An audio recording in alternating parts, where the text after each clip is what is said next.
واش حفيظ دراجي كيتفرج فينا ولا كيحلم بينا؟ مرة أخرى المعلق الجزائري ما عجبوش الحال وخرج بتصريح غريب كيقول أن تأهل الأسود كان غير مقنع وأننا ربحنا بزز. واش هذا تحليل رياضي ولا عقدة نفسية باينة؟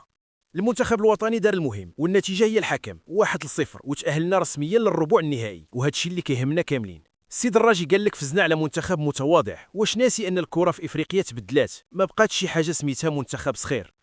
تنزانيا داير الطوبيس وحطت 10 ديال اللاعب اللور باش تقتل اللعب، ومع ذلك الاسود عرفوا كيفاش يجيبوا الربح بذكاء.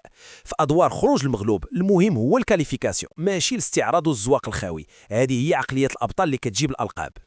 الدراجي كيهضر على الاداء ونسى الضغط الرهيب ديال اللعب في بلادك وامام جمهورك، ورغم كل شيء الاسود كانوا رجال في التيران. بصح غياب الفنان أناحي كان مؤثر، ولكن قائد اشرف حكيمي كان في الموعد. حكيمي هز الفرقه معنويا وتقنيا وبين الجميع شنو كيعني تكون كابتن ديال المغرب.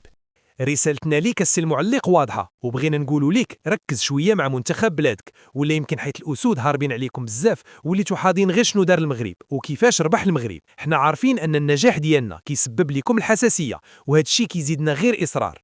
وليد الركراكي عارف اش كيدير، والدراري عارفين ان الطريق للقب كيبغي الصبر والقتاليه. المغرب غادي في طريقه الصحيح والقافله تسير والنباح خليناه المليح. خوتي المغاربه وحرار، مبروك علينا التاهل، والرد ديالنا ديما غيكون في التيران، ديما مغرب.